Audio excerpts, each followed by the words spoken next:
The U.S. stock market has been on a tear in 2024. That's been amplified even further since the elections in November won by former President Donald Trump, who is now President-elect Donald Trump. Both the S&P 500 and NASDAQ hit record highs on Monday this week, adding to their strong post-election gains. Since November the 5th, the S&P 500 has climbed by 4.6%, and the NASDAQ has rallied 5.2%. The Dow is up 6% since then and is trading near its key 45,000 level. For those that missed out on the rally, they're gearing up for 2025. And to talk about that, joining us from Oklahoma City, Oklahoma, is Sam Jurrens. He's the CEO of Evenheard, a company that's developed its own investment strategies for the U.S. markets. Good day to you, Sam. Thank you so much for being a part of the show. Can you tell us about your approach to stocks at Evenheard, and in particular, relative price momentum strategy?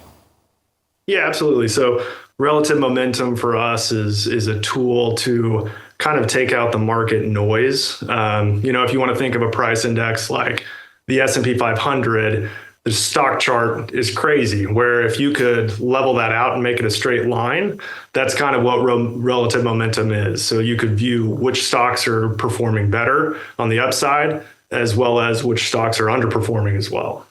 Now, isn't that subject to manipulation if a group of investors decide to bid up a stock? Take the GameStop, meme rally for instance. Yeah, absolutely. You have to be cautious of those events. We personally look at those as a plumbing problem. In the instance of GameStop, at least, if you think about more of a mania versus a true prediction of the future of the markets. Another one of those, probably more recent, was the Donald Trump DJT SPAC that happened as well. You had a lot of investors in support of a new administration that were bidding up a stock as well. We try to avoid those, but and sometimes it can be kind of difficult. A good example of that would be another recent hot stock, Palantir, which just got added to the S&P 500 as well. On a valuation basis, it's larger than Lockheed Martin now at $150 billion.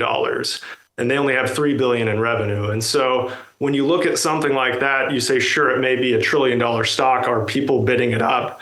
I'm not sure, but that's where we rely on relative price momentum to navigate some of those uncertainties. And also you can leverage diversification as well to avoid some of those risks. Now, looking at fundamentals versus technical analysis, do earnings reports and metrics like free cash flow have any weight in your analysis at Evenheard, or do you ignore that completely? I wouldn't say entirely ignore it, but we built a proprietary system that kind of helps us view the markets differently, and if you take it from that perspective and get to know what are the best top performing stocks and go back in history and say, before that run happened, would you invest in those on a fundamental basis?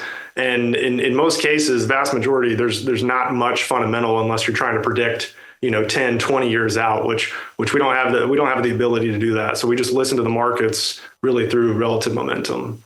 Now, what's been your assessment of the record advances in the U.S. markets, particularly the repeated new record highs by the Dow and the S&P 500?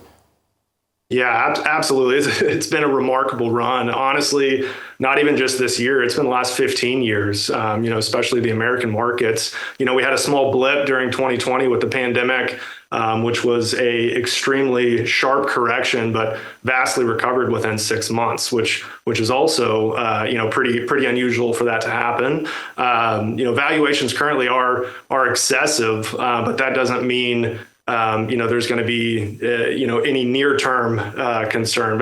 Expensive markets can continue to get more expensive. If you look back in history, though, you have what most people call lost decades. And, at least for the American markets, or kind of a 60-40 type portfolio, we haven't seen that in really since 2000, the year 2000 with the dot-com bubble, through probably 2010. After that point, the markets have just been on a strong run. Now, speaking of that strong run, how does one, if it's assuming someone missed out in 2024 and prior, how does one take advantage of any possible rallies, if any, if in 2025? Is it best to buy an ETF, an exchange traded fund, or buy an index or something? Absolutely. I would say for the, personal individual investor, I don't really believe in market timing for them. I think financial advisors can kind of assist in keeping those individuals focused on the long term and not getting distracted by short-term moves or swings that you may see, especially in really good markets. People get a little too excited and expect that to continue forever. I think financial advisors can really assist in keeping people focused. There's so many, in passive investing, if you want exposure to the markets, there's so many low-cost alternatives now. But it's really about time horizon and kind of up to that individual investor where, you got to look, how far out are you there? If we have a difficult decade, but you don't, you're looking at retirement funds you don't need for 30 years, that's a different conversation. Gotcha. Now, how do you think incoming President-elect Trump's policies could impact the U.S. market once he assumes office, begins to govern? You've heard this talk about tariffs and how they've impacted some market. I think it was just yesterday he said he was going to block the Nippon Steel purchase of U.S. Steel, and U.S. Steel stock dropped. So, looking at stuff like that, how do you think he could impact U.S. markets once he assumes office? Absolutely.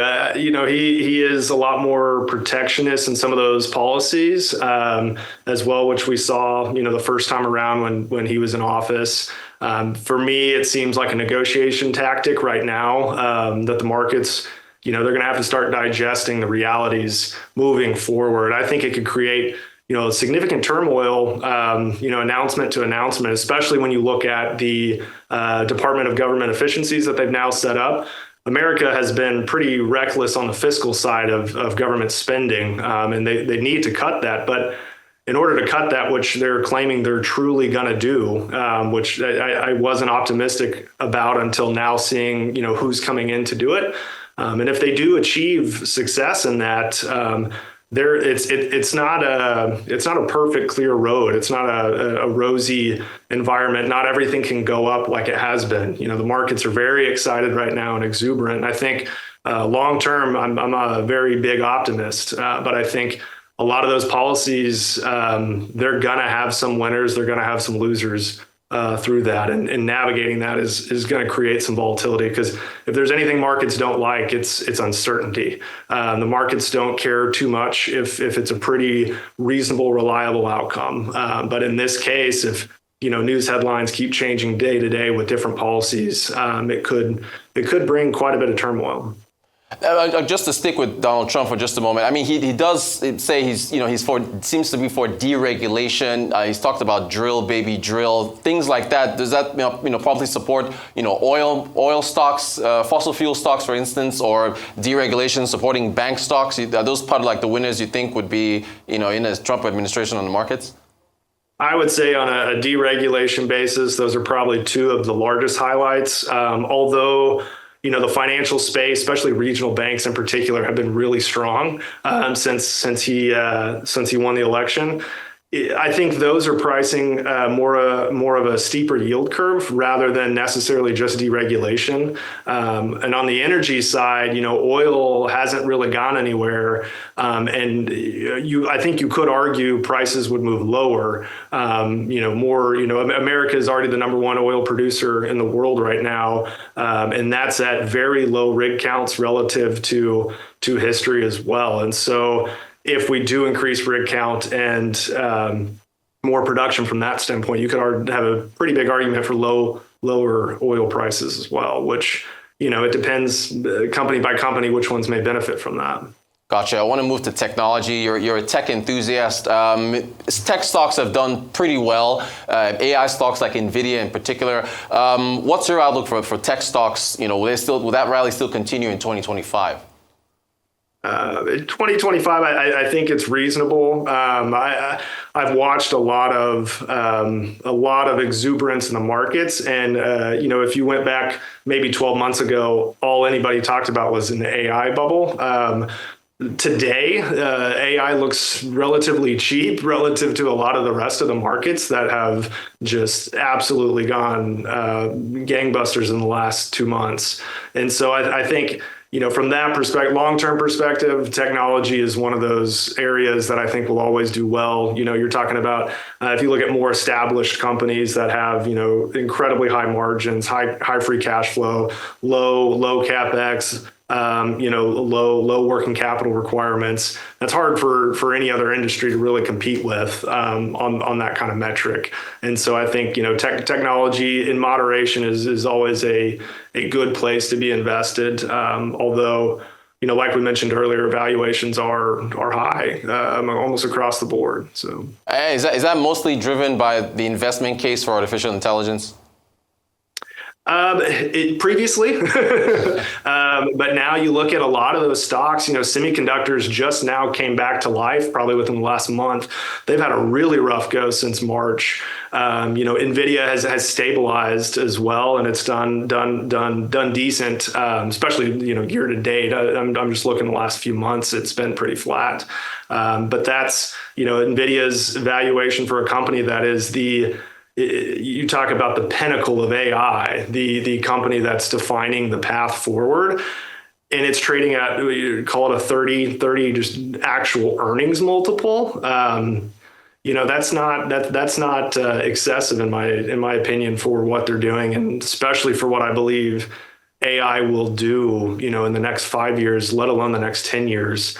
It's going to be one of the biggest transformations in all of society, and I would expect a complete mania over that kind of market. And in most cases, I just don't see, a mania yet, which is still surprising. And I don't know if that's because most people haven't looked into AI as much. And I've heard people say it's a trend. I'm sure you've seen the articles where, they have the .com bubble with, people talking about the internet being a trend. And now we can look back at that as silly. And I think AI will be one of the same type of components and have a magnitude order in terms of speed, especially, than impact on society relative to the internet. And that to me is an area I would expect, 100x multiples of the market just going crazy. And I don't see that today. And it's surprising, but you do see it in other pockets, non-AI related. So pretty exciting future, definitely. Final question for you, Sam. What headwinds could upend markets in 2025 as we look ahead? Yeah, absolutely. Like I mentioned, I think there could be a lot of volatility. The market's kind of priced for just rainbows and butterflies, if you will, right now. It's not really, concerned. And there's definitely a lot of headache to come from, long-term, good pains that we need to see. I think, the markets will try to absorb that information, and it could fluctuate, based on negotiations being had, whether it be for trade deals or it be for budget cuts. The aggressive tariffs that are being used as negotiation tactics by the president-elect. I think one investor that I follow that I admire, Paul Tudor Jones, he spoke recently about how he's highly concerned for long-term interest rates to rise, and I definitely agree with that concept as well. And if you look at the average American consumer as well, that's pretty indebted. The commercial real estate market has a lot of debt maturities coming up. Everyone's kind of been holding their breath around that market. So there's a lot of things that are overhanging, in the midst of record all-time highs that, I think people really need to pay attention to, where if you, again, have that long time horizon, 30 years from now, everything's fine. It's in the past, but we don't have that luxury. We invest in the present, and for the next decade, I strongly believe we will see a lost decade that emerges. And the signs of that, I think, first presented themselves in 2019, and we're already 5 years past that. So it seems to me only a matter of time before that emerges. And, it could go on for another 5 years of exuberance. But, at some point, valuations and markets have to digest. And I think that's really what drives me towards, that momentum-based influence of investing that kind of allows us to navigate the upside. And then if downside comes, we're capable of navigating it with the same tools. Incredibly informative discussion. Sam Jurrens, CEO of Even Heard, thank you so much for joining us from Oklahoma City to talk to us on a Global Business Report. Really appreciate your time.